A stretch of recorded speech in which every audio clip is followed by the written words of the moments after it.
Good morning.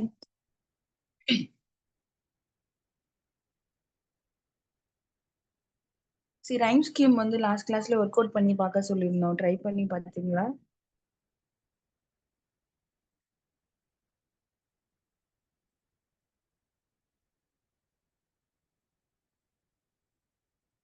Rhyme scheme பத்தி டீடைலா பார்த்திருந்தோம். அதனால வந்து ஒரு ஸ்டான்ஸா ஒர்க் அவுட்டுக்கு கொடுத்து அதுல வந்து நீங்க 2 ஸ்டான்ஸாவா பிரிச்சு ஆன்சர் பண்ணுங்கன்றது மாதிரி ஒர்க் அவுட் பண்ண சொல்லியிருந்தோம் இல்லையா? Hope you are have worked out on that. ஆனா அதோட கண்டினியூஷனா அப்ரிசியேஷனுக்கு தேர் ஆர் சர்டன்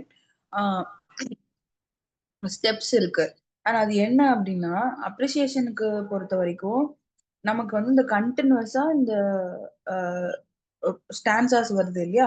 சோ இந்த ஸ்டான்சாஸ்ல எப்படி வந்து நம்ம ஆன்சர் பண்ணணும் அண்ட் வந்து அது கிராமட்டிக்கலா கவிதை நயம்னு சொல்லுவோம் இல்லையா? சோ அந்த கவிதை நயம்னு சொல்றத என்ன மாதிரியான வகைகள் எல்லாம் படிப்போம் நம்ம? ஃபார் எக்ஸாம்பிள் எதுகை, மோனை, இயைபு அப்படிலாம் சொல்லி தமிழ்ல படிச்சிருப்போம் இல்லையா? சோ அதே மாதிரிதான் நமக்கு இதுலயும் வந்து பொய்டிக்கல் ரெஃபரன்சஸ்ல அந்த லிட்டரரி டிவைசஸ் என்ன யூஸ் பண்ணிருக்காங்க, இலக்கிய நயம் வந்து என்ன யூஸ் பண்ணிருக்காங்க, இலக்கண பிழை, இலக்கணம்னு சொல்லுவோம் இல்லையா? சோ அது வந்து என்ன மாதிரியான ஃபேக்டர்ஸ் வந்து யூஸ் பண்ணிருக்காங்க அப்படின்னு சொல்லி பாக்குறோம். அதுல ஒன் ஆஃப் த திங்ஸ் தான் நம்ம பார்த்த ரைமிங் ஸ்கீம். சோ இது நம்ம ஏற்கனவே சிமிலி, பெர்சானிபிகேஷன்லாம் வந்து டிஸ்கஸ் பண்ணிருக்கோம் இல்லையா? சோ அதோட கண்டினியூஷனா நமக்கு வந்து வவல்ஸ் இருக்கு இல்லையா? வி ஆல் நோ வவல்ஸ் இல்லையா? வவல்ஸ்னா என்னென்ன லெட்டர்ஸ் வந்து வவல்ஸ்ன்னு சொல்லுவோம்? AEIOU இல்லையா? இந்த 5 லெட்டர்ஸ் ஏபிசிடி இருக்கு இல்லையா? சோ ஏபிசிடில வரக்கூடிய இந்த 5 லெட்டர்ஸ் AEIOU. சோ இந்த 5 லெட்டர்ஸையும் நம்ம வந்து வவல்ஸ்ன்னு சொல்லுவோம் இல்லையா? சோ அந்த வவல்ஸ்ன்னு சொல்ற வேர்ட்ஸ கண்டினியூஸா எந்த இடத்துல வந்து அந்த ஒரு வேர்ட்ல அது வந்திருக்கோ அத வந்து நம்ம what's that clarify that. Hope screen தெரியும்னு நினைக்கிறேன். Yes, here it is. So vowels வந்து அந்த சவுண்ட் கண்டினியூஸா இருக்கு அப்படின்னா அதை வந்து நம்ம அசோனன்ஸ் அப்படின்னு வந்து சொல்லுவோம். ஸோ நம்ம எப்படி எங்க சிமிலி, பேர்சானிஃபிகேஷன், அலிட்ரேஷன் இதெல்லாம் படிச்சோம் இல்லையா? ரெப்படிஷன் ஆஃப் வேர்ட்ஸ் வந்து இருக்கும். லைக்குங்கிற வேர்டு வந்து மறைஞ்சு வந்துருச்சுன்னா பெர்சானிபிகேஷன், அது ஓப்பனா வந்துருந்துச்சுன்னா தட் இஸ் சிமிலி அப்படின்னு சொல்லிட்டு. ஸோ அந்த மாதிரி அசோனன்ஸ் அப்படிங்கிறது வந்து வவல் சவுண்ட்ஸ் வரக்கூடிய லெட்டர்ஸ் இருக்கு இல்லையா? சோ அந்த லெட்டர்ஸ் வந்து ரிப்பீட் ஆகுறது அததான் அசோனன்ஸ் அப்படின்னு வந்து சொல்லுவோம். சோ இங்க பாருங்க, லுக் அப்படிங்கிற வேர்ட்ல இந்த சென்டென்ஸ்லயே பாருங்க நமக்கு வவல்ஸ் AEIOU இருக்கு இல்லையா? சோ அதுல டபுள் ஓ வந்திருக்கு பாருங்க. ஓங்கிற லெட்டர் 2 தடவை கண்டினியூஸா வந்திருக்கு. அது பாருங்க, ரிப்பீட்டேஷன் ஆஃப் வவல் லெட்டர்ஸ். அது இந்த சென்டென்ஸ்ல பாருங்க அதிகமா இருக்கும். ஓங்கிற லெட்டர் வந்து அதிகமா அதுல யூஸ் பண்ணிருக்காங்க. which means this sentence is called assonance அப்படின்னு வந்து சொல்லுவோம். இதே மாதிரிதான் அயனி. சோ அயனின்னு வந்து எதை சொல்லுவோம் அப்படின்னா நம்ம அயனி அப்படின்னா பொதுவா அதுக்கான ஜெனரல் மீனிங் வந்து நமக்கு இரும்பு தன்மையா இருக்கிறது, ஸ்ட்ராங்கா இருக்கிறது அப்படின்னு வந்து சொல்லுவோம் இல்லையா? சோ இங்க வந்து ஸ்ட்ராங்கா ஒரு ஒப்பீனியனை வந்து அஹ் அஹ் முடியும் முடியாது அப்படின்னு 2 சாய்ஸ் வச்சு சொல்றது அதுதான் வந்து அயனி அப்படின்னு சொல்லுவோம். ஃபார் எக்ஸாம்பிள் இப்ப இங்க கொடுத்துருக்காங்க பாருங்க, if you can wait and not be tired by waiting. So நீ வந்து இது வெயிட் பண்றதுனால நீங்க டயர்ட் ஆயிருவீங்க, பட் இருந்தாலும் யூ ஹாவ் டு வெயிட் அப்படின்னு சொல்லுவோம் இல்லையா? ஸோ அதனால வேற ஆப்ஷன் கிடையாது. உனக்கு இது வந்து சஃபர் ஆகும், இல்ல உன்னால இது முடியாதுன்ற மாதிரி இருக்கு அப்படின்னாலும் வேற ஆப்ஷன் இல்லை, you have to do that அப்படின்னு வந்து சொல்லி புரிய வைக்கிறது. அதுதான் 2 வெவ்வேறு விதமான ஒப்பீனியன், கான்ட்ரடிக்டரி ஒப்பீனியன்ஸ் இருந்துச்சு அப்படின்னாலும் அதை ஒரே இடத்துல கொண்டு வர்றது. நீ வெயிட் பண்ண முடியும், வெயிட் பண்ணா டயர்ட் ஆயிருவ, இருந்தாலும் நீ வெயிட் பண்ணி தான் ஆகணும் அப்படின்னு சொல்றோம் இல்லையா? சோ அந்த மாதிரி there are no option, you have to அப்படின்னு வந்து சொல்றது மாதிரி வரக்கூடியது ஐனி சென்டென்சஸ் அப்படின்னு வந்து சொல்லுவோம். So if you can wait and not be tired by waiting. So wait பண்றதுன்னு ஆயிடுச்சு, நீ வந்து டயர்ட் ஆகுற அப்படின்னாலும் என்ன, வெயிட் பண்ணி இரு பரவாயில்ல அப்படின்னு சொல்றோம் இல்லையா? ஸோ அந்த மாதிரி கான்ட்ரடிக்டரி ஒப்பீனியன்ஸை வந்து ஒரே சென்டென்ஸ்ல சொல்றது அயனி அப்படின்னு வந்து சொல்லுவோம். ஸோ ஆலிட்ரேஷன் அப்படிங்கிறது என்னது? நமக்கு alliteration is the repetition of consonant சவுண்ட்ஸ்ன்னு சொல்லுவோமா? So repetition of consonant sounds is the same link in quick succession அப்படின்னு வந்து சொல்லுவோம். ஸோ ஒரே இதுல வந்து ரெப்படிஷன் ஆஃப் வேர்ட்ஸ் வந்து நமக்கு இருக்கும். அதாவது ஒரே மாதிரியான ப்ரொனவுன்சியேஷன், அந்த சவுண்ட் இருக்கும் இல்லையா? அந்த சவுண்ட் வந்து ஒரே மாதிரி இருக்கும். இப்ப நம்ம இந்த இதெல்லாம் விளையாடுவோம்ல. ம். வந்து கன்டினியூஸா வந்துட்டு நம்ம இந்த ரைமிங் ஸ்கீம்ல வர்றது மாரி லெட்டர்ஸ் வச்சுக்கிட்டு இது பிளாபர்ஸ் பண்ணி விளையாடுவோம் இல்லையா? ஸோ அந்த மாரி வர்றதுல நமக்கு ரெப்படிஷன் ஆஃப் இந்த ஒரே சிமிலர் சவுண்ட்ஸ் வந்திருக்கு அப்டின்னா, அத வந்து அலிட்ரேஷன் அப்டின்னு வந்து சொல்வோம். So repetition of similar sounds அததான் வந்து அலிட்ரேஷன் அப்டின்னு வந்து சொல்லுவோம். இதுல பாருங்க ட்ரீட் தீஸ் 2 அப்டின்னு. ஸோ இது பாருங்க ஒரே மாதிரியான ப்ரொனவுன்சியேஷன்ல வர மாதிரி இருக்கும். ஸ்பீடா ரீட் பண்ணா கொஞ்சம் தப்பா ரீட் பண்றது மாரி இருக்கும். மிஸ்டேக் பண்ணுவோம் இல்லையா? So treat this to treat these to அப்படின்னு வந்து சொல்றோம்ல. ஸோ இது பாருங்க ஒரே மாதிரியான சவுண்ட்ல ஸ்டார்ட் ஆகுது. அதே மாதிரி பாருங்க with 60 seconds worth of distance run. ஒரே மாதிரியான ப்ரொனவுன்சியேஷன் ஒரே மாதிரியான சவுண்ட் வரும் நமக்கு. With 60 seconds worth of distance run. So with 60 seconds 60 seconds அப்படிங்கிறது பாருங்க ஒரே மாதிரியான சவுண்ட்ல வரும். ஸோ இந்த மாதிரி ஒரே மாதிரியான சவுண்ட்ல வர்றதெல்லாம் ஆலிட்ரேஷன் அப்படின்னு வந்து சொல்லுவோம். ஸோ இஃப் அட் ஆல் உங்களுக்கு வந்து எக்ஸாம்ஸ்ல வந்து இந்த மாதிரி கொடுக்குறாங்க சென்டென்சஸ் வந்து ஏதாவது ஒன்று கொடுத்துட்டு இந்த கீழே இப்போ கொடுத்துருக்காங்க இல்லையா? இந்த மாதிரி இல்லைன்னா ஸ்டான்சாஸ் போயம்ல பார்த்தோம் இல்லையா? அப்போ அதுல வரக்கூடிய ஸ்டான்சாஸ் மாதிரி ஒரு 2 லைன் அந்த மாதிரி கொடுத்துட்டு அதுல வந்து என்ன லிட்ரரி டிவைஸ் யூஸ் பண்ணிருக்காங்க அப்படிங்கிற மாதிரி கேட்பாங்க. சிமிலியா, அலிட்ரேஷனா, அனஃபோராவா இது எல்லாமே உங்களுக்கு இருக்கும். ஸோ அத வந்து உங்களுக்கு சாய்ஸா இப்படி ஒரு சென்டென்ஸ குடுத்துட்டு, இங்க குடுத்துருக்காங்க இல்லையா? இந்த மாரி ஒரு சென்டென்ஸ குடுத்துட்டு, இதுல என்ன லிட்டரரி டிவைஸ் யூஸ் பண்ணியிருக்காங்க அப்படின்னு கேட்டுட்டு, கீழ 4 ஆப்ஷன்ஸும் குடுத்துட்டு, அதுல எது வரும் அப்படின்ற மாதிரி உங்களுக்கு கேட்பாங்க. சூஸ் த பெஸ்ட் ஆன்சர்ல. ஸோ அப்படின்னா உங்களுக்கு ஆலிட்ரேஷன்னா என்னன்னு தெரிஞ்சிருக்கணும். அசனன்ஸ்னா ரிப்பீட்டிங் ஆஃப் வவல்ஸ் லெட்டர்ஸ் அதுதான் அசனன்ஸ். ஸோ இதெல்லாம் தெரிஞ்சிருந்தா ஆன்சர் பண்றதுக்கு ரொம்ப ஈஸியா இருக்கும். அதே மாதிரி அனஃபோரா அப்படின்னா it is a figure of speech used in phrase.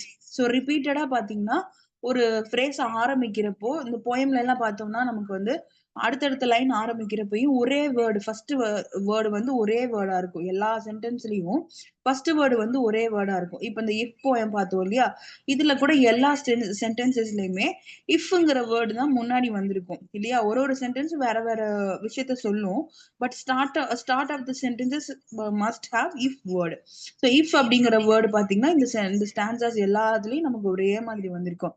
So அந்த மாதிரி ஸ்டார்டிங்ல வரக்கூடிய இது சென்டென்ஸ்ல ஸ்டார்டிங்ல வரக்கூடிய வேர்ட்ஸ் எல்லாம் சிமிலரா ஒரே மாதிரி இருக்கு அப்படின்னா தட் இஸ் கால்ட் அனஃபோரா அப்படின்னு வந்து சொல்லுவோம். அனஃபோரா அப்படின்னா சிமிலரா இருக்கு. ஸோ சிமிலரா ரிப்பீட்டட் ஆயிட்டு இருக்கு. அதுதான் வந்து அனஃபோரா அப்படின்னு வந்து சொல்லுவோம். ஒரே மாதிரியான வேர்டு வந்து ரிப்பீட் ஆகுறது அதுதான் அனஃபோரா. ஸோ இஃப் இதுல பார்த்தோம்னா இஃப் வேர்டு வந்து நமக்கு ரிப்பீட் ஆகும். ஸோ இதுதான் different types of literary devices used in this poem. Anaphora use பண்ணியிருக்காங்க, அலிட்ரேஷன்ஸ் யூஸ் பண்ணியிருக்காங்க, அதே மாதிரி அசனன்ஸ் இருக்கு, அயனியும் இருக்கு இதுல. ஸோ உங்களுக்கு பேசிக்கா வந்து லிட்டரரி டிவைசஸை பொறுத்த வரைக்கும் ஏதாவது ஒரு போயம்ல இருக்கக்கூடிய ஸ்டான்சாஸோ இல்ல வந்து 2 சென்டென்சஸ் கொடுத்துட்டு அதுல என்ன லிட்டரரி டிவைஸ் இருக்கு அப்படின்னு சொல்லி கேட்பாங்க. ஸோ அது வந்து உங்களுக்கு ரைமிங் ஸ்கீம்ல இருக்கா? நீங்க இதுல பாத்துறோம் இல்லையா? அது ரைமிங் ஸ்கீம்ல இருக்கா? சாரி,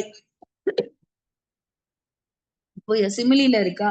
பர்சானிபிகேஷன்ல இருக்கா? இல்ல அனஃபோரால இருக்கா? அலிட்ரேஷன்ல இருக்கா? அப்படிங்கறத ரீட் பண்ணி உங்களுக்கு நீங்க அதுக்கு என்ன லிட்டரரி டிவைஸ் அதுல யூஸ் பண்ணிருக்காங்களோ அதை நீங்க ஆன்சர் பண்ணணும். ஸோ இப்படித்தான் லிட்டரரி டிவைசஸ்ல இருந்து நமக்கு கொஸ்டின் வரும். இதே மாதிரி சிமிலர் டாபிக் தான் நம்ம இதுல பார்த்தோம் இல்லையா? நம்ம ரைமிங் ஸ்கீம் பார்த்தோம் இல்லையா? ஸோ அதுவுமே நமக்கு வந்து சிமிலரா தான் வரும். பட் என்ன அப்படின்னா இது வந்து அது வந்து இலக்கிய நயம் அப்படின்னு சொல்லுவோம். லிட்ரரி டிவைசஸ் அப்படிங்கிறது லிட்ரரினா இலக்கியம். ஸோ இலக்கிய நடை அதுதான் லிட்ரரி டிவைசஸ் அப்படின்னு வந்து சொல்லுவோம். ஸோ இந்த ரைமிங் ஸ்கீம் இந்த ஸ்டான்சாஸ் இது எல்லாமே வந்து நமக்கு இலக்கண நயம் அப்படின்னு வந்து சொல்லுவோம். அது உங்க அண்டர்ஸ்டாண்டிங்காக நான் தமிழ்ல சொல்றேன். ஸோ இது வந்து அப்ரிசியேஷன் அப்படின்னு வந்து சொல்லுவோம். ஸோ ஒரு ஸ்டான்ஸா ஒரு போயம் வந்து எந்த தன்மையில இருக்கு அப்படிங்கறத சொல்றதுதான் அந்த அப்ரிசியேஷன் அப்படின்னு வந்து சொல்லுவோம். இதுல பாத்தீங்கன்னா உங்களுக்கு டைரக்டா வந்து கேட்பாங்க. டைரக்டாவே ரைமிங் ஸ்கீம் என்னது இதுல அப்படிங்கிற மாதிரி ஸ்டான்சர்ஸ் கொடுத்துட்டு இதுல ரைமிங் ஸ்கீம் சொல்லுங்க அப்படின்னே வந்து டைரக்டா கேட்பாங்க. என்ன யூஸ் பண்ணிருக்காங்க? ரைமிங் ஸ்கீமா, டயட்டடிக் போயமா அந்த மாதிரி எல்லாம் கேட்க மாட்டாங்க. ஸ்டான்ஸாவை கொடுத்துட்டு இதுல வந்து ரைமிங் ஸ்கீம் என்ன சொல்லுங்க அப்படின்னு சொல்லி கேட்பாங்க. நீங்க பிராக்டிஸ் பண்ண மாதிரி ஏபின்னு பிராக்டிஸ் பண்ணிருக்கீங்க இல்லையா?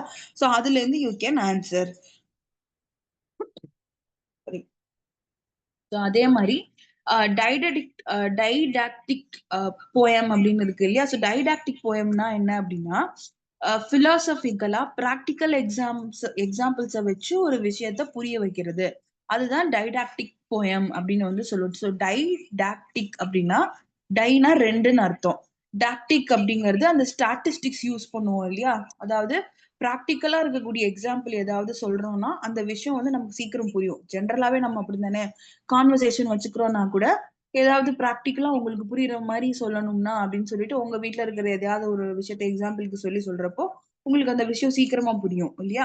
சோ அந்த மாதிரி ப்ராக்டிக்கல் லைஃப் எக்ஸ்பீரியன்சஸ் சொல்லி ஒரு விஷயத்த கன்வே பண்றது டைடாக்டிக் போயம் அப்படின்னு வந்து சொல்லுவோம். ஸோ இதுல பாத்தீங்கன்னா நமக்கு இந்த இஃப் போயம் எல்லாமே எப்படி இருக்கும்னா ஒரு அட்வைஸ் ஒரு கான்வர்சேஷன் வச்சுக்கிற மாதிரி இருக்கும். அப்பா வந்து பையன் கிட்ட சொல்றது மாதிரி இருக்கும் இல்லையா. ஸோ மொத்தமா அவங்களோட கான்வர்சேஷன் பத்தி இருக்கும் டைடாக்டிக் போயம் அப்படின்னு சொல்லி. ஃபுல்லாவே நமக்கு நீங்க ஸ்டாட்டிஸ்டிக்கல் சாரி பிலாசபிக்கல் எக்ஸ்பிளனேஷன்ஸ் கொடுத்து எக்ஸாம்பிள்ஸ் சொல்லி அதுல மாரல்ஸ் என்ன இருக்கு ப்ராக்டிக்கல் லைஃப் லெசன்ஸ் என்ன இருக்குங்கிறத சொல்லியிருப்பாங்க. So that is call didactic poem அப்படின்னு வந்து சொல்லுவோம். ஸோ இதே மாதிரி மோனோலாக். ஸோ மோனோலாக் என்ன அப்படின்னா ஒரே மாதிரியான பேட்டர்ன்ல இந்த என்டையர் போயமும் இருக்கு நமக்கு இல்லையா. So that is call monologue அப்படின்னு வந்து சொல்லுவோம். So monologue is completely relevant to the conversation that happen between two characters. அதுதான் மோனோலாக் அப்படின்னு வந்து சொல்லுவோம். வேற என்ன இந்த பேட்டர்ன் எல்லாமே ஒரு இந்த ஸ்டான்சர்ஸ் 4 ஸ்டான்சர்ஸ் இருக்கா மேல. ஸோ இந்த 4 ஸ்டான்சர்ஸ்லயுமே ஈக்குவலா பாத்தீங்கன்னா மோனோலாக் பேட்டர்ன் வந்து இருக்கும் நமக்கு. ஸோ மோனோலாக் பேட்டர்ன்ல நமக்கு ஒரே மாதிரியான எக்ஸ்பிளனேஷன்ஸ் ஒரே மாதிரியான டெஃபினிஷன்ஸ் வந்து கொடுத்துருப்பாங்க. That is simply a conversation between a father and son இல்லையா. ஸோ அது வந்து ஒரே பேட்டர்ன் தான். அந்த ஒரே பேட்டர்ன் இந்த என்டையர் போயமுக்கும் யூஸ் பண்ணிருப்பாங்க. So that is call monologue. ஒரே மாதிரியான விஷயத்தை ஃபோக்கஸ் பண்ணி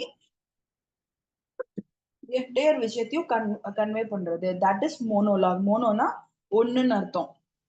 ஸோ ஒரே மாதிரியான பேட்டர்ன் யூஸ் பண்ணி கன்வே பண்றது அது மோனோலாக் அப்படின்னு வந்து சொல்லுவோம். ஸோ இதுல பாத்தீங்கன்னா கம்பேரிட்டிவ்ல உங்களுக்கு எக்ஸாம்ஸ்ல வந்துட்டு ரைமிங் ஸ்கீம் கேட்பாங்க. நீங்க ஏபின்னு ஒர்க் அவுட் பண்ணி பாத்தீங்க இல்லையா, அது ரொம்ப முக்கியம். ஸோ ரைமிங் ஸ்கீம் வந்து கேட்பாங்க. இது வரைக்கும் பாத்தீங்கன்னா ரைமிங் ஸ்கீம் அதிகமா கேட்டிருக்காங்க. ஸோ எக்ஸாம்ஸ்ல உங்களுக்கு ரைமிங் ஸ்கீம் கேட்கறதுக்கான சான்சஸ் ஜாஸ்தி.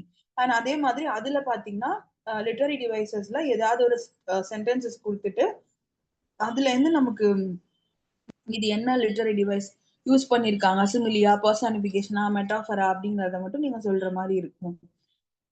சோ இதுதான் இது ரெண்டுக்குமான differences. I hope it's all clear on that. Okay.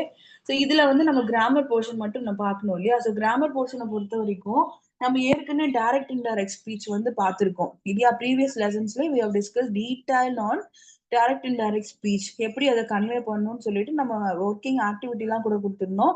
Work ஷீட்லயும் work out பண்ணி பார்த்திருப்பீங்கன்னு நினைக்கிறேன். சோ இந்த டைரக்ட் இன்டைரக்ட் ஸ்பீச் வந்து எப்படி இருக்கும் அப்படின்னா இன்ட்ராகேட்டிவா இருக்கும். ஸோ இன்ட்ராகேட்டிவ் அப்படின்னா நமக்கு வந்து கொஸ்டின் பண்ணுவோம் இல்லையா.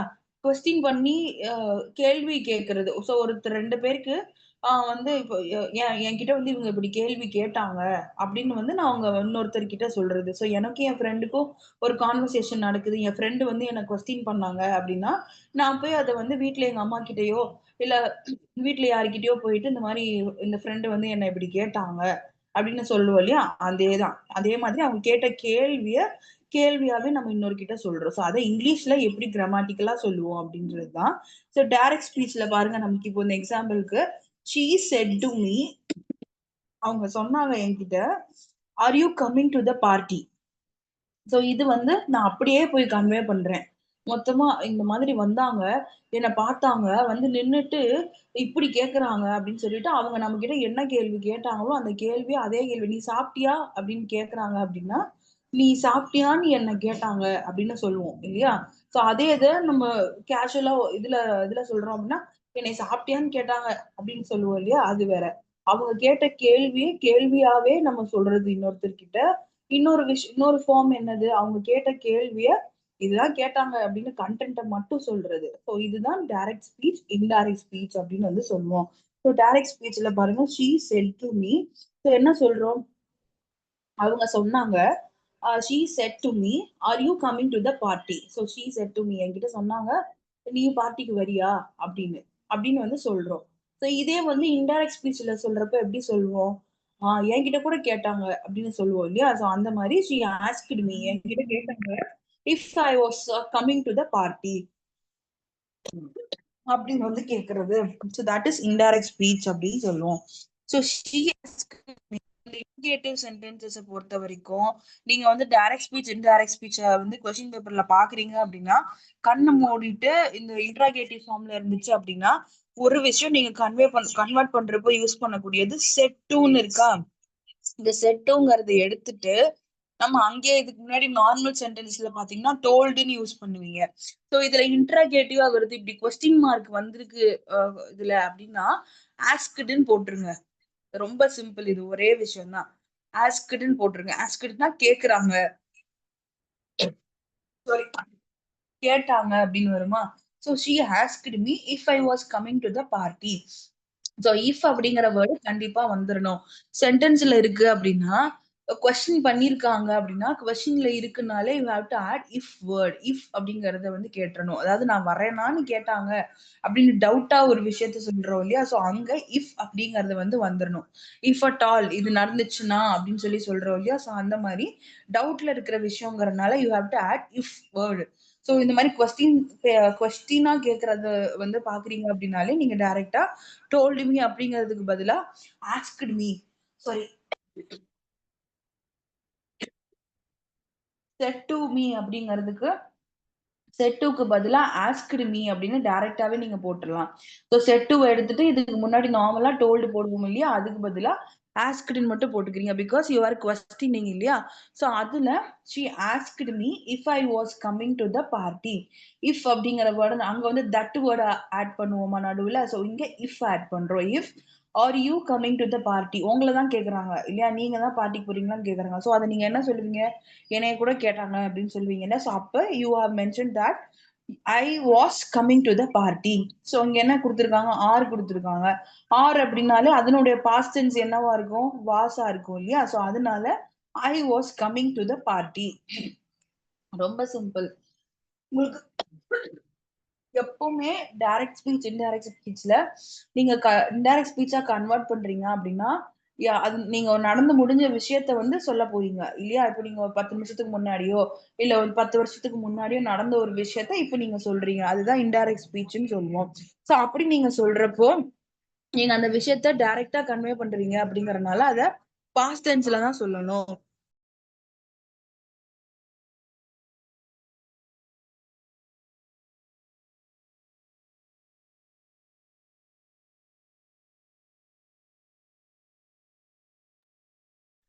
இன்டைரக்ட்ல நீங்க சொல்றீங்க அப்படின்னா கண்டிப்பா அத பாஸ்ட் டென்ஸ்ல தான் சொல்லணும். இந்த ரூல் தான் நம்ம இதுக்கு முன்னாடி அப்ளை பண்ண டைரக்ட் இன்டைரக்ட் ஸ்பீச்லயும் அப்ளை பண்ணிருந்தோம் இல்லையா. இந்த இன்ட்ராகேட்டிவ் மெத்தட்லயும் அதே தான் பண்ணணும். செட் டுனா ஆஸ்க்டுன்னு மாத்த போறீங்க. இஃப் நடுவுல ஆட் பண்ண போறீங்க. சென்டென்ஸ பாஸ்ட் டென்ஸ்ல சொல்ல போறீங்க. அவ்வளவுதான். இதுல நீங்க மேக்ஸிமம் இப்படி ஆர் கொடுத்திருந்தாங்க. இந்த ஏன்னா இன்ட்ராகேட்டிவ்ங்கிறப்போ ஆர் யூ ஆர்ன்னு தானே ஆரம்பிக்கும். கொஸ்டின் பண்றப்போ ஆர்ன்னு பாத்தீங்கன்னா நீங்க கண்ணை மூடிட்டு ஐ வாஸ்ன்னு போட்டுக்கலாம். இல்ல ஷி வாஸ், ஹி வாஸ் அப்படின்னா நீங்க வாஸ்ங்கிறத யூஸ் பண்ணலாம். ஏன்னா ஆருக்கு பாஸ்ட் டென்ஸ் வாஸ் இல்லையா. சோ அத அப்படியே யூஸ் பண்ணிக்கலாம். அதே மாதிரி இதுல பாருங்க, he said to me what is your name அப்படின்னு கேட்டிருக்காங்களா. So he said to me, என்கிட்ட இந்த மாதிரி சொன்னாங்க what is your name அப்படின்னு சொல்லி சொல்றோம்.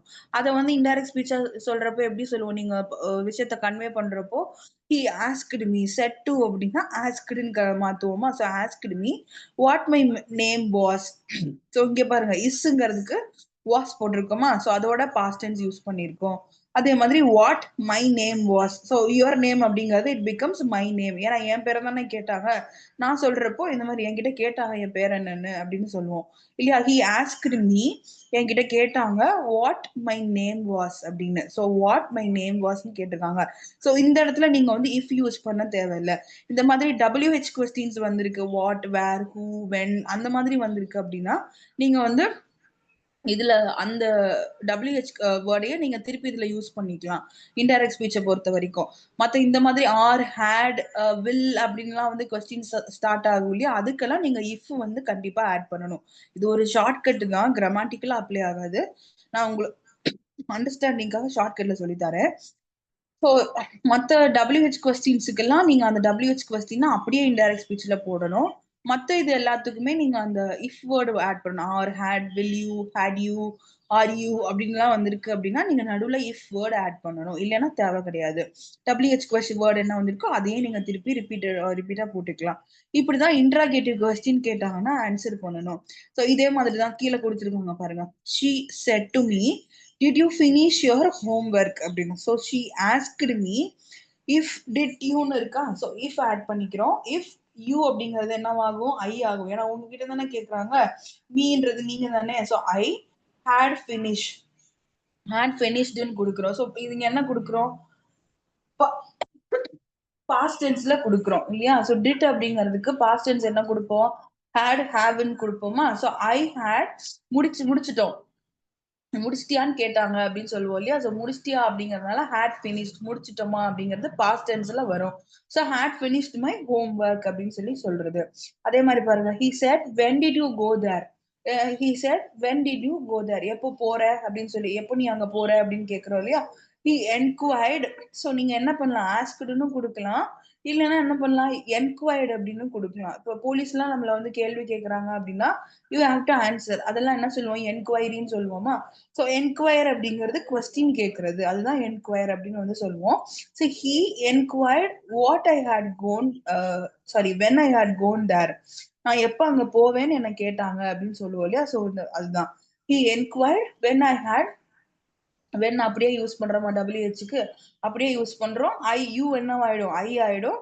அதே மாதிரி ஹேட், டிட்ங்கிறதுக்கு என்ன ஒரு பாஸ்ட் டென்ஸ், ஹேட் வருமா. So had third form of the verb.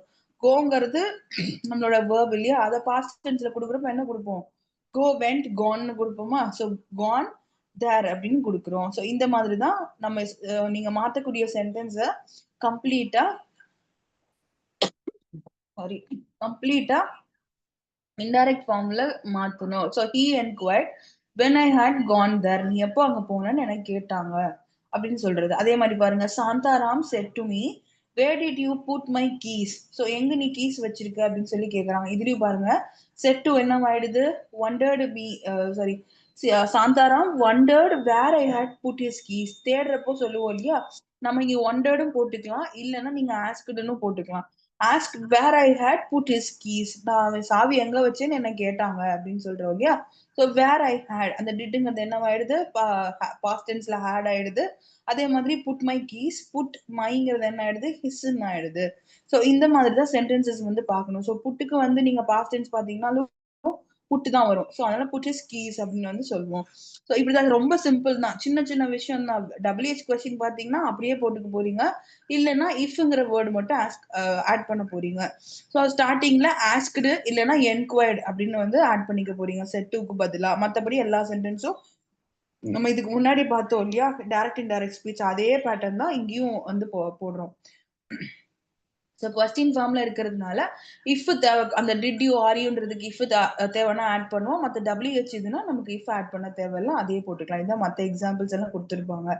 நீங்க இது கொடுத்துருக்காங்க பாத்தீங்களா, இதை வந்து நீங்க ஒர்க் அவுட் பண்ணி பாருங்க இங்க கொடுத்துருக்கிற கொஸ்டின்ஸ்ல. ஸோ இதை வந்து நீங்க ஒர்க் அவுட் பண்ணி பாருங்க. ஒர்க் அவுட் பண்ணி பாக்குறப்பதான் இது வந்து புரியும் இல்லையா. ஸோ இந்த ஆக்டிவிட்டி நீங்க பண்ணி காமிங்க இதை, அதை நம்ம நெக்ஸ்ட் கிளாஸ்ல டிஸ்கஸ் பண்ணுவோம். அண்ட் எக்ஸாம்ஸ்ல வந்து உங்களுக்கு இப்படிதான் கேட்பாங்க, டைரக்ட் இன்டைரக்ட் ஸ்பீச் அப்படின்னு தான் கேட்பாங்க. அதுல இன்ட்ராகேட்டிவ் இல்ல நார்மல் அப்படின்னு தனித்தனியாலாம் கேட்க மாட்டாங்க. டைரக்ட் இன்டைரக்ட் ஸ்பீச்சுக்கு 2 மார்க் இருக்கு அப்படின்னா டைரக்ட் இன்டைரக்ட் ஸ்பீச் அப்படின்னு கொடுத்துட்டு இந்த மாதிரி இன்ட்ராகேட்டிவாவும் கொடுக்கலாம், இல்லைன்னா இதுக்கு முன்னாடி பார்த்தோம் இல்லையா அந்த நார்மல் பேட்டர்ன்லயும் கொடுக்கலாம். அது வந்து இதுதான் கொடுப்பாங்க அதுதான் கொடுப்பாங்கன்னு கிடையாது. அது வந்து இன்ட்ராகேட்டிவ் மென்ஷன் பண்ணிலாம் கேட்க மாட்டாங்க, சிம்பிளா டைரக்ட் இன்டைரக்ட் கொடுத்துதான் கேட்பாங்க. ஸோ அந்த பேட்டர்ன் நம்ம ஏற்கனவே ப்ராக்டிஸ் பண்ணியிருக்கோம், ஆக்டிவிட்டீஸ்லயும் ஒர்க் அவுட் பண்ணியிருக்கோம் இல்லையா. ஸோ அதே மாதிரி இதையும், இந்த ஆக்டிவிட்டியை ஃபர்ஸ்ட் ஒர்க் அவுட் பண்ணுங்க. அப்புறம் நான் தனியா இதுக்கு ஒரு ஒர்க் ஷீட் போடுறேன், அதை நீங்க ஒர்க் அவுட் பண்ணி பாருங்க. ஸோ இன்னும் கொஞ்சம் உங்களுக்கு ஒர்க் அவுட் பண்ண பண்ண ஈஸியா இன்னும் புரிய வரும் அதுக்காக. அண்ட் ஐ திங்க் இதோட இந்த லெசன் வந்து வைண்ட் அப் பண்ணிடலாம்னு நினைக்கிறேன். இதுல இருக்க எல்லாமே கவர் பண்ணிட்டோம். இதுல இருந்து டவுட்ஸ் இருக்கா? Shall we move on to the next lesson? Yes ma'am. So இதுல நமக்கு நெக்ஸ்ட் லெசன் பாத்தீங்கன்னா நமக்கு ரைட்டிங் போர்ஷன் வந்து எக்ஸாம்ல நமக்கு கேட்பாங்க, நம்ம ரிப்பீட்டடா சொல்லிக்கிட்டே இருக்கோம் இல்லையா. ஸோ அந்த ரைட்டிங் போர்ஷன்ல உங்களுக்கு காம்ப்ரிஹென்ஷன் அந்த மாதிரி கொடுத்து அதுல இருந்து ஆன்சர் பண்றது, ஸோ இது எல்லாமே வந்து கேட்பாங்க. ஸோ அது எப்படி இருக்கும் அப்படின்னா ஒரு பேராகிராஃப் மாதிரி கொடுத்துட்டு அந்த பேராகிராஃப்ல இருந்து நீங்க என்ன புரிஞ்சுக்கிட்டீங்களோ அதை நீங்க வந்து ஆன்சர் பண்ணணும். அதுதான் வந்து ரீட் த பேசேஜ் அப்படின்னு சொல்லி இருக்கும். ஸோ அதுல நமக்கு அடுத்த சாப்டர் பாத்தீங்கன்னா reading with understanding. So reading with understanding அப்படிங்கிறது தான் டாபிக். நீங்க கொஸ்டின் பேப்பர்ல பாத்தீங்கன்னா இதுக்கு வந்து கண்டிப்பா 4 to 5 மார்க்ஸ் இந்த இதுல இருந்து வரும். இந்த ரீடிங் வித் அண்டர்ஸ்டாண்டிங்ல இருந்து. ஸோ என்ன அப்படின்னா ஒரு பேசேஜ் மாதிரி உங்களுக்கு கொடுத்துருவாங்க. அந்த பேசேஜை நீங்க ரீட் பண்ணிப்பீங்க. ஸோ ரீட் பண்ணிட்டு அது நமக்கு புரியும் இல்லையா? ஸோ அதுக்கு ரிலேட்டடா அந்த பேராகிராஃப்ல இருந்து உங்களுக்கு கீழே 4 கொஸ்டின் கொடுத்துருப்பாங்க. அதை நீங்க ஆன்சர் பண்ணணும். இது வந்து கண்டிப்பா இந்த ரீட் த பேசேஜ் வந்து கொஸ்டின் பேப்பர்ல இருக்கும். இது இல்லாம எந்த கொஸ்டின் பேப்பருமே இல்ல. ஸோ அதனால இந்த இது வந்து கண்டிப்பா இருக்கும். இது வந்து இதுதான் கேட்பாங்களா? ஸ்ட்ரெஸ் பிஃபோர் எக்ஸாமினேஷன் உங்களுக்கு குடுத்திருக்கிற ஒன் ஆஃப் த டாபிக்ஸ் இது. ஸோ இந்த மாரி டாபிக்ஸ் குடுத்தோ, இல்ல வேற மாதிரியான டாபிக்ஸ் வச்சாலோ கூட கூட உங்களுக்கு கேட்பாங்க. இது ஒரு எக்ஸாம்பிள்க்கு இந்த டாபிக்ன்னு வச்சுக்கோங்க. நான் இதையே நம்பி நீங்க பிரிப்பேர் பண்ணக்கூடாதுன்றதுக்காக அத சொல்றேன்.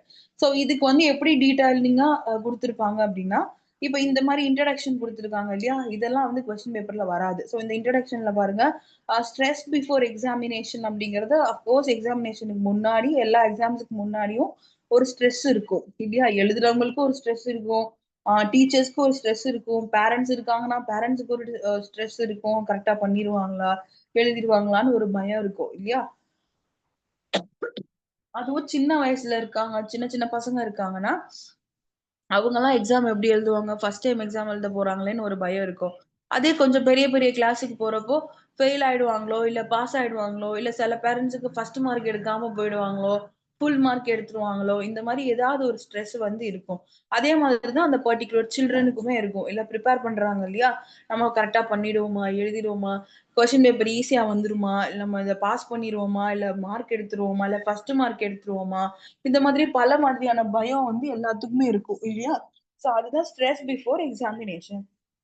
So stress before examination is common to everybody. இல்லையா? சில்ட்ரனுக்கும் அது இருக்கும், பேரண்ட்ஸ்க்கும் இருக்கும், டீச்சர்ஸ்க்கும் இருக்கும். அந்த மொத்த ஸ்ட்ரெஸ்ஸையுமே வந்து எப்படி ஹேண்டில் பண்ணணும் அப்படிங்கிறது தான் உங்களுக்கு இதுல வந்து குடுத்திருப்பாங்க. சோ இந்த மாரி ஒரு இது வந்து உங்களுக்கு இந்த டாபிக்க பத்தின பேசிக் இன்ட்ரோடக்ஷன் குடுத்திருக்காங்க. சோ இந்த இன்ட்ரோடக்ஷன்லாம் நமக்கு உங்களோட அண்டர்ஸ்டாண்டிங்க்கு தான். சோ இதுல ஃபர்ஸ்ட் செக்ஷன் பாருங்க. 2 செக்ஷன் அத வந்து குடுத்திருப்பாங்க. ஃபர்ஸ்ட் செக்ஷன்ல பார்த்தீங்கன்னா, இப்படி இந்த மாரி ஒரு என்டையர் நான் ஃபர்ஸ்ட் பேசேஜ காமிச்சுக்கிறேன். செக்ஷன் 1 ஃபுல்லா உங்களுக்கு இந்த மாரி வந்து ஒரு பேசேஜ் குடுத்திருக்காங்க. I know it's very long. இந்த மாரி பெரிய பேசேஜ் குடுத்திருக்காங்க இல்லையா? சோ உங்களுக்கு கொஸ்டின் பேப்பர்ல ஒரு பேஜுக்கு வந்து இந்த பேசேஜ் வந்து இருக்கும். நீங்க அது என்னடா இவ்ளோ பெருசா இருக்கே அப்படின்னு மலைச்சிடக்கூடாது. ஒரு பேஜுக்கு எப்படி வந்து அந்த பேசேஜ் உங்களுக்கு கொஸ்டின் பேப்பர்ல குடுத்திருப்பாங்க. சோ அந்த பேசேஜ ஃபாலோ பண்ணி 4 ஆர் 5 கொஸ்டின்ஸ் வந்து கேட்டிருப்பாங்க. அதுலயே நீங்க ஈஸியா 4 to 5 மார்க்ஸ் எடுத்ததுமே நீங்க ஸ்கோர் பண்ணிரலாம். எல்லா கொஸ்டின் பேப்பர்லயும் இது வந்துரும். சோ இங்க புக்குங்கிறதுனால ரொம்ப டீட்டெயிலா பெரிய பேராகிராஃபா குடுத்துருக்காங்க. அதுல பார்த்தீங்கன்னா, உங்களுக்கு இதுலயே ஒரு 3, 4 3 மேக்ஸிமம் ஒரு 3 பேரா வர மாதிரி இருக்கும். சோ அந்த மாரி பேராகிராஃப்ஸ் குடுத்துட்டு, அதுக்கு கீழ வந்து கொஸ்டின் பண்ணுவாங்க. சோ இதுல பாருங்க, இதுல என்ன பண்ணணும் ஆக்சுவலி அப்டின்னா, இது நீங்க ஃபுல்லா இத ரீட் பண்ணிட்டு, அப்புறமா கீழ வந்து ஆன்சர் பண்ற மாதிரி இருக்கும். சோ நான் வந்து இத ரீட் பண்ணி நான் எக்ஸ்ப்ளைன் பண்ணல. நான் ஜஸ்ட் இத வந்து என்ன இங்க விஷயம் இருக்கு அப்டிங்கிறத வந்து எக்ஸ்ப்ளைன் பண்ணிர்றேன். இதுல ஃபர்ஸ்ட் லைன்லயே வந்து என்ன குடுத்திருப்பாங்க, அது செக்ஷன் 1லயே எத பத்தி குடுத்திருப்பாங்க அப்டின்னா, எக்ஸாமினேஷனுக்கு முன்னாடி நம்ம வந்து எப்படி பிரிப்பேர் பண்ணுவோம், என்ன மாதிரியான ஸ்ட்ரெஸ் ஃபேக்டர்ஸ் எல்லாம் இருக்கும், அதனால ஏன் ஸ்ட்ரெஸ் ஆகுறோம் அப்டிங்கிறத பத்தி குடுத்திருப்பாங்க இது ஃபுல்லாவே. சோ ஸ்ட்ரெஸ் ஆகுறோம். ஏன் ஸ்ட்ரெஸ் ஆகுறோம் அப்டின்னா, அடாலசென்ஸ் பீரியட்ல ஏன்னா அந்த எக்ஸாம் டைம் அ ஸ்கூல் எக்ஸாம்ஸ்க்கு பயப்படுற மாரி சில பேர் காலேஜ் எக்ஸாம்ஸ்க்கு பயப்பட மாட்டாங்க. ஒரு ரிலீஃப் இருக்கும். ஸ்கூல் எக்ஸாம்ஸ்ல பொறுத்தவரைக்கும் ஒரு கம்பல்ஷன் இருக்கும் இல்லையா? நீங்க அத நான் பண்ணியே ஆகணும். நல்லா பண்ணணும். பண்ணியே ஆகணும்னு ஒரு ஒரு அழுத்தம் இருந்துகிட்டே இருக்கும். சோ அதனால கூட குழந்தைங்களுக்கு வந்து அது அதிகமான இன்னும் அதிகமான ஸ்ட்ரெஸ்ஸா இருக்கலாம். ஒருவேள நம்ம கிளியர் பண்ணலன்னா, ஒருவேள மார்க் எடுக்கலன்னா அப்படின்னு ஒரு பயம் இருந்துகிட்டே இருக்கும். சோ அத கன்டினியூவஸ் அழுத்தத்தினால ஸ்ட்ரெஸ் வந்து சம்மந்தப்பட்ட ஸ்டூடண்ட்ஸ்க்கு இன்னும் ஜாஸ்தியா இருக்கிறதுக்கான சான்சஸ் இருக்கும். அண்ட் ஆல்சோ அந்த ஸ்டேஜ்ல அந்த அடாலசென்ட் ஸ்டேஜ் இல்லையா? சோ ஸ்கூல் டைம் அந்த பருவம்லாம் என்ன சொல்லுவோம்? அடாலசென்ட் ஸ்டேஜ்ன்னு சொல்லுவோம் ஜெனரலி. சோ அந்த மாரியான ஸ்டேஜ்ல இருக்கிறப்போ, இன்னும் வந்து கன்ஃப்யூஸ்டா தான் இருப்பாங்க. சோ அதையும் தாண்டி எக்ஸாமினேஷன் பிரிப்பரேஷன் வீட்ல இப்படி சொல்றாங்க, பேரண்ட்ஸ் இப்படி சொல்றாங்க, டீச்சர்ஸ் இப்படி சொல்றாங்களேன்னு ஒரு கன்ஃப்யூஷன், ஒரு அழுத்தம் இருந்துகிட்டே இருக்கும். அது ஒரு காரணம். அழுத்தம் இருக்கிறதுக்கான காரணம் அது ஒண்ணு. அதனால ஆங்ஸைட்டி வந்து டெவலப் ஆகும். ஒரு படபடப்பு வரும். சில பேருக்கு எக்ஸாம்க்கு முன்னாடிலாம் வாமிட் வரும். சில பேருக்கு எக்ஸாம்க்கு முன்னாடி ரொம்ப வேர்க்கும். அந்த மாதிரி பிசிக்கல் சேஞ்சஸும் இந்த ஆங்ஸைட்டி வந்து நமக்கு காமிச்சு கொடுக்கும். ஒரு படபடப்பு இருக்கும், ரொம்ப வேர்க்கும், சில பேர் நகத்தை கடிப்பாங்க, சில பேருக்கு யூரின் வரும், சில பேருக்கு வந்து வாமிட் எடுப்பாங்க அந்த ஸ்ட்ரெஸ் இது தாங்க மாட்டாம. ஸோ அந்த மாதிரியான ஆங்ஸைட்டி ரியாக்ஷன்ஸ்லாம் நம்ம பாடியில வந்து நடக்கும். ஸோ இது எல்லாமே ஒரு ப்ரெஷர் இருந்துகிட்டே இருக்கு அப்படிங்கிறதுனால, ஒரு கன்ஃபியூஷன் இருந்துகிட்டே இருக்குங்கிறதுனால தான் இது எல்லாமே நடக்கும். ஸோ இதே மாதிரி இது ஒரு சைட்ல இருக்கு அப்படின்னாலும், நம்ம வந்து எப்படி இதை ஹேண்டில் பண்ணணும் அப்படிங்கிற ஆட்டிடியூட் அண்ட் தி ப்ரெஷர் வந்து நம்ம மெயின்டைன் பண்ணணும். ஸோ நம்மளோட இன்னபிலிட்டி வந்து அதுல வந்து காமிச்சுக்காம, எப்படி நம்ம அதை ஹேண்டில் பண்றோங்கிற அந்த பாசிட்டிவிட்டியை அதிகமா கொடுக்கணும்.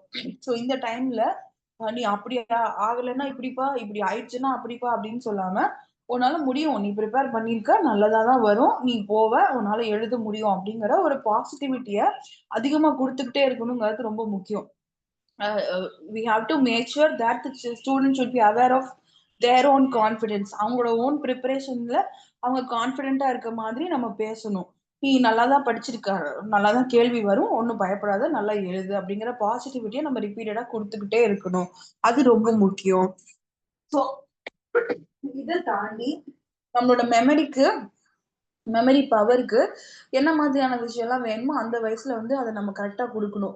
ஃபுட் சப்ளை ஆகட்டும், நியூட்ரிஷியஸ் ஃபுட் ஆகட்டும், இது எல்லாமே நம்ம அவங்க மெமரி எல்லாம் டெவலப் பண்ற மாதிரி, ஸ்ட்ரென்தன் பண்ற மாதிரி நம்ம நல்ல ஃபுட்ஸை வந்து அவங்க இம்ப்ரூவ் பண்ணிக்கிட்டே இருக்கணும். அது ரொம்ப முக்கியம்.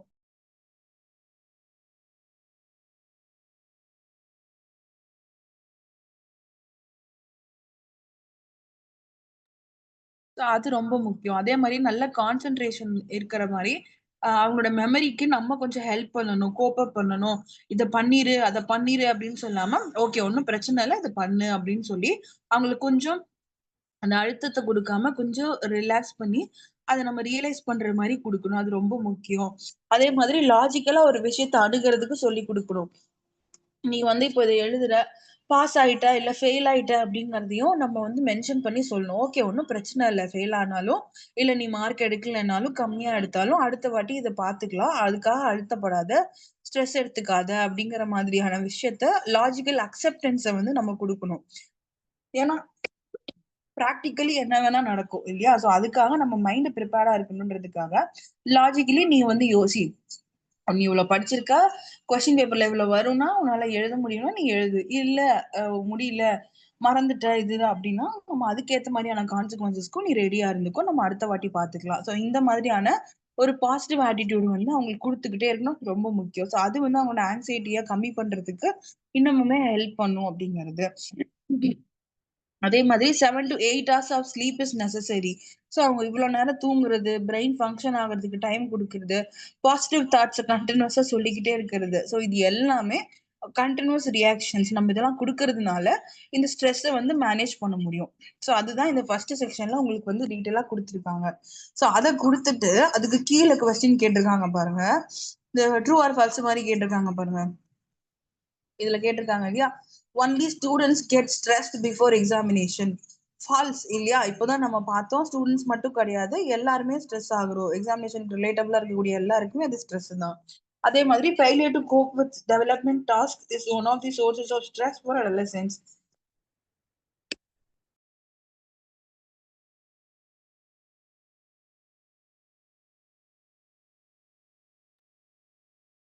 So failure to cope up with development task.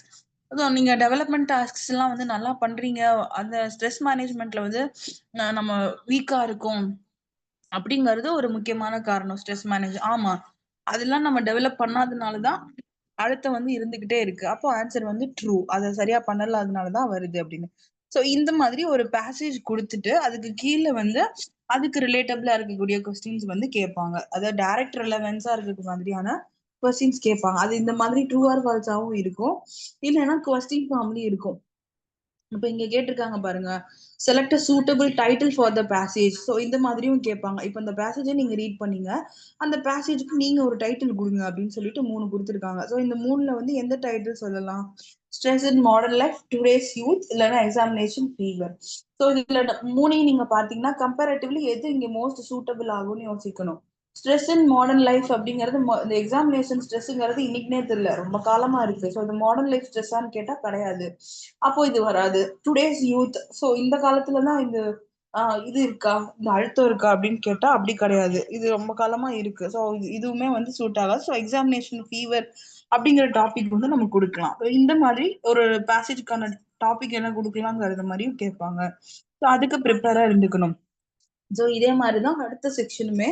இப்போ ஸ்ட்ரெஸ்னா என்னன்னு பார்த்தோமா, இந்த ஸ்ட்ரெஸ்ஸை மேனேஜ் பண்றதுக்கு என்ன மாதிரியான ப்ரிவென்டிவ் மெஷர்ஸ் நம்ம எடுக்கலாம், அதாவது பாதுகாப்பு முறைகள் வந்து என்ன எடுக்கலாம் அப்படிங்கறத வந்து ஒரு 4 பாயிண்ட் கொடுத்துருப்பாங்க. அது ரிலேட்டபிளா கீழே வந்து உங்களுக்கு கொஸ்டின்ஸ் இருக்கும்.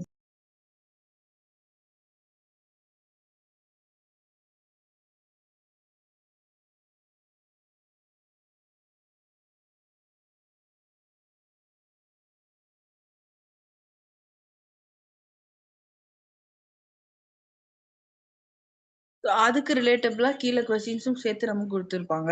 ஃபர்ஸ்ட் பாயிண்ட் பாருங்க, என்னென்ன மாதிரியான விஷயம்லாம் பண்ணா நீங்க வந்து ப்ரிவென்ட் பண்ணிக்க முடியும் ஸ்ட்ரெஸ்ல இருந்து அப்படின்னா, ஃபர்ஸ்ட் என்ன பண்ண சொல்றாங்கன்னா டு டூ லிஸ்ட் போட சொல்றாங்க.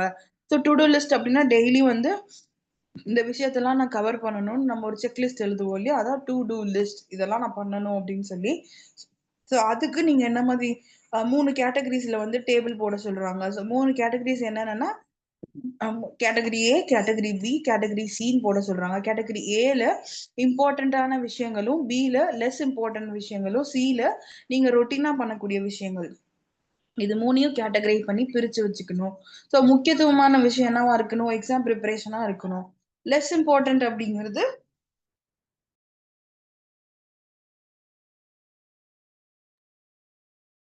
லெஸ் இம்பார்ட்டன்ட் அப்படிங்கிறது நம்ம பண்ணக்கூடிய ரொட்டீன் ஆக்டிவிட்டிஸா இருக்கணும். ஸ்கூலுக்கு போறதோ, இல்ல மத்த ஹோம்ஒர்க்ஸ், நார்மல் ஹோம்ஒர்க்ஸ் முடிக்கிறதோ, இல்ல ரைட்டிங் போர்ஷன்ஸ பாக்குறதோ, இல்ல டிவி பாக்குறது, ரிலாக்ஸ் பண்றது, இல்ல நீங்க ஒர்க் அவுட் பண்றது, இந்த மாதிரிக்கெல்லாம் கொஞ்சம் கம்மியா இம்பார்ட்டன்ஸ் கொடுங்க. அண்ட் ரொட்டீன் ஆக்டிவிட்டிங்கிறது நார்மலா நம்ம தூங்குறது, சாப்பிடுறது, ஸ்கூலுக்கோ இல்ல வெளியிலயோ கிளம்புறது, இது எல்லாமே ரொட்டீன்ல வந்துரும். ஏன்னா அது நம்ம ரொட்டீனா பண்ணக்கூடியது இல்லையா. ஸோ இந்த மாதிரி டாஸ்க்ஸை வந்து பிரிச்சுக்கிட்டு, அதுல நீங்க என்ன மாதிரி எவ்வளவு டைம் வந்து ஸ்பெண்ட் பண்றீங்க ஒன்னொன்னுலயும் அப்படிங்கறத அனலைஸ் பண்ணிக்கிட்டே வரப்போ யூ கெட் டு நோ நம்ம எங்கே வந்து குறைக்கணும், எங்க ஜாஸ்தி பண்ணணும் அப்படிங்கிறது. ஸோ அதுக்காக இந்த மாதிரி டு டூ லிஸ்ட் வந்து கேட்டகரைஸ் பண்ணி பிரிச்சுக்கோங்க அப்படின்னு சொல்லி ஒரு ஐடியா. அண்ட் செகண்ட் ஒன் பாருங்க, எக்ஸசைஸ் பண்ண சொல்லி சொல்றாங்க. Exercise is all about maintaining mental piece இல்லையா. ஸோ நம்ம பிசிக்கலி ஆக்டிவா இருக்கோம், இல்ல சின்னதா வந்து ஒரு கேப் கிடைக்குது, நம்ம எக்ஸசைஸ் பண்ணுவோம்னா நம்ம பாடி கொஞ்சம் ஃப்ரெஷ்ஷா இருக்க மாதிரி இருக்கும். ஸோ தட் மைண்டும் கொஞ்சம் ஃப்ரெஷ்ஷா இருக்கும். படிக்கிறதோ இல்லை நீங்க பண்ணக்கூடிய ஆக்டிவிட்டிஸோ இன்னும் ஈவன் மோர் கான்சென்ட்ரேட்டடா நம்மளால பண்ண முடியும். ஸோ அதுக்காக எக்ஸசைஸ் பண்றது,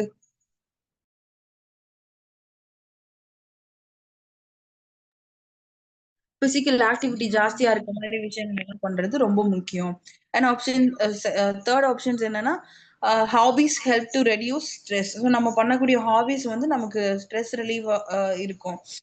இப்போ வந்து திடீர்னு படிச்சுக்கிட்டே இருக்கோம், ரொம்ப படிக்கிறோம், நமக்கே வந்து தோணும் கொஞ்சம் ரிலாக்ஸ் பண்ணலாம்னா ஏதாவது படம் வரையலாம், இல்லைன்னா ஏதாவது எழுதலாம், அந்த மாதிரி தோணும். ஸோ அந்த மாதிரி ஹாபிஸ் மெயின்டைன் பண்றதும் நமக்கு வந்து ஸ்ட்ரெஸ் ரெடியூஸ் பண்றதுக்கு ஹெல்ப் பண்ணும். அண்ட் இந்த மாதிரி பண்றது நமக்கு தூக்கம் வராம நல்ல ரெஃப்ரெஷிங்கா இன்னொரு விஷயத்த வந்து எஃபிஷியன்டா பண்றதுக்கும் ஹெல்ப்ஃபுல்லா இருக்கும். And in order to remain calm and peace, so நீங்க அமைதியா வந்து நீங்க இன்னும் உங்களுக்கே பாசிட்டிவிட்டியா டெவலப் பண்ணணும் அப்படிங்கிறதுக்கு நீங்க உங்களுக்கு நீங்களே ஒர்க் அவுட் பண்ணணும், பாசிட்டிவிட்டியா யோசிக்கணும். And every year students who are unable to cope with the disappointment caused by failure or performance.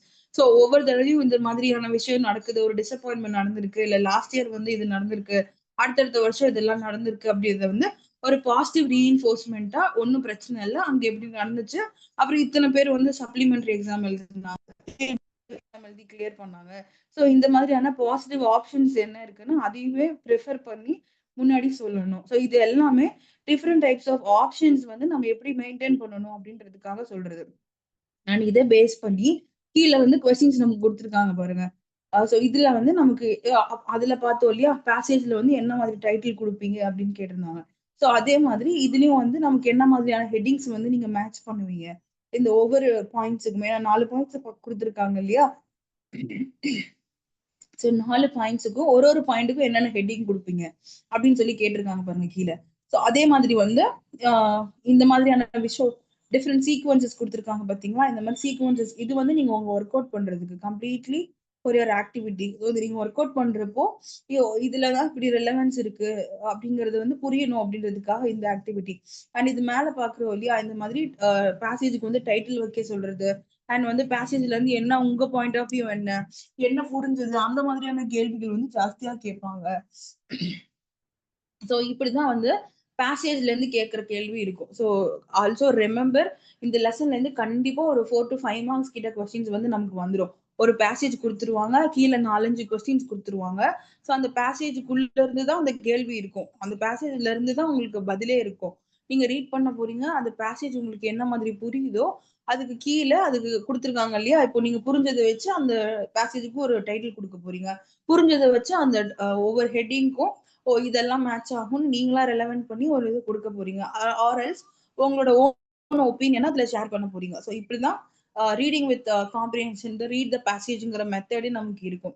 And இதை வந்து நீங்க இந்த கீழே கொடுத்துருக்காங்க இல்லையா, அந்த செகண்ட் ஒன், இந்த ஆக்டிவிட்டியை ஒர்க் அவுட் பண்றப்போ உங்களுக்கு தெரியும். ஒன்னொன்னுக்கும் நீங்க ரீட் பண்ணி அதுக்கு என்னென்ன சாய்ஸஸ் கொடுப்பீங்க, என்னென்ன மாதிரி டைட்டில்ஸ் கொடுப்பீங்க அப்படிங்கறதும் இது ஒன்னொன்னுக்கு ஒர்க் அவுட் பண்ணுங்க. So that you can easily relate to the topic. இது உங்களுக்கு ஈஸியான புரியவும் செய்யும்.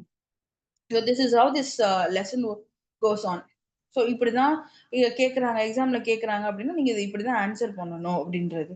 Is that clear?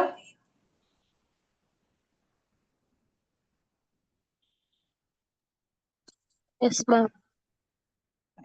ஸோ இந்த ஆக்டிவிட்டியும் நம்ம முன்னாடி டைரக்ட் இன்டைரக்ட் ஸ்பீச்ல சொல்லியிருக்கோம் இல்லையா, அந்த 2 ஆக்டிவிட்டியும் நீங்க ஒர்க் அவுட் பண்ணுங்க. அடுத்த கிளாஸ்ல நம்ம அதை டிஸ்கஸ் பண்ணுவோம். அண்ட் ஆல்சோ அடுத்த கிளாஸ்ல we get to about to start the next chapter இல்லையா, ஸோ அதையும் பார்ப்போம். Thank you. Thank you, ma'am.